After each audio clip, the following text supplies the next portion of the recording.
Assalamualaikum warahmatullahi wabarakatuh. Bapak Ibu guru hebat, hari ini saya akan menyelesaikan tugas koneksi antar materi, kesimpulan, refleksi modul 1.1 filosofi Ki Hajar Dewantara.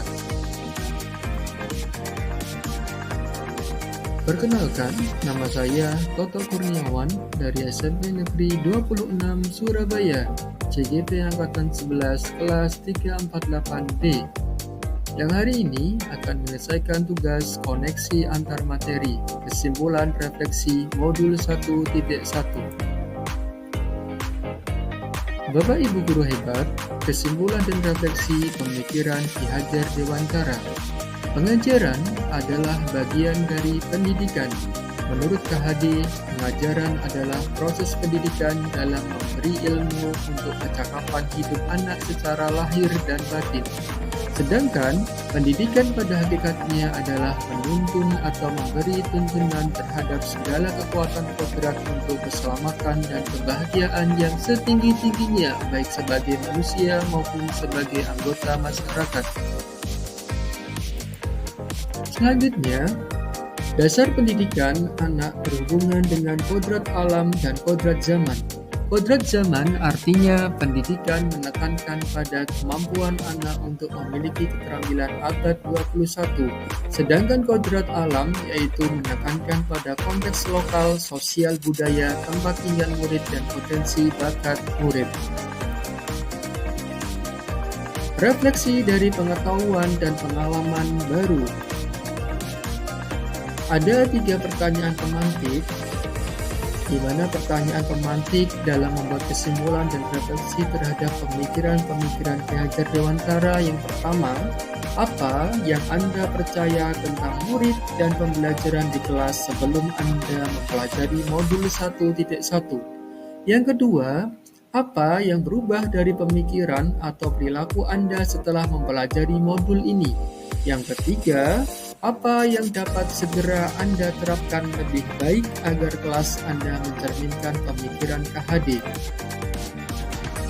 Yang pertama, apa yang Anda percaya tentang murid dan pembelajaran di kelas sebelum Anda mempelajari modul 1.1?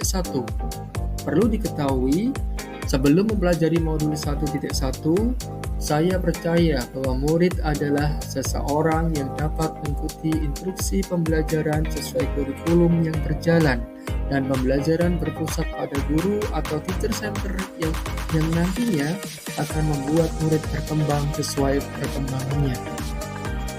Yang kedua, sebelum mempelajari modul 1.1, murid harus bisa memahami pembelajaran yang diberikan oleh guru tanpa tahu gaya belajarnya atau tanpa melakukan asesmen terlebih dahulu.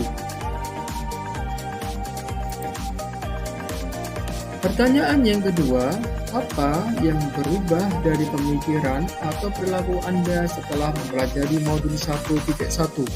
Yang pertama, kita sebagai pendidik harus memfasilitasi belajar murid agar mereka dapat menjadi manusia yang seutuhnya. Murid berhak menentukan sumber belajarnya. Jadi apa yang kita berikan kepada murid berasal dari kebutuhan murid itu sendiri. Pendekatan yang kita pakai berdasarkan dunia mereka sesuai dengan kodrat zaman.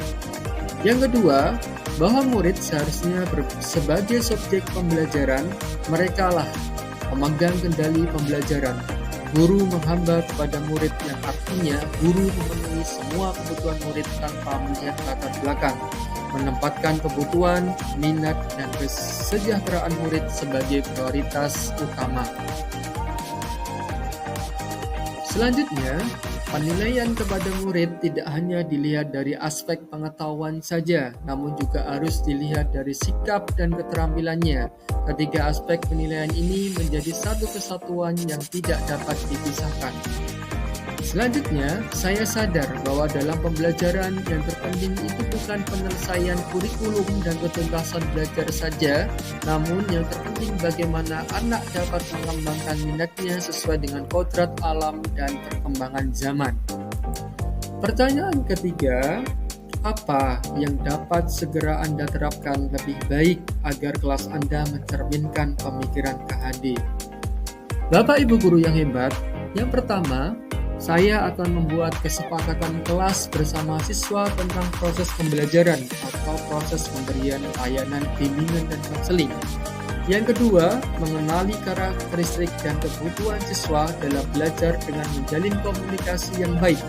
Yang ketiga, melibatkan siswa dalam kegiatan pembelajarannya atau student center melalui model pembelajaran yang inovatif dan mengakomodasi kebutuhan siswa.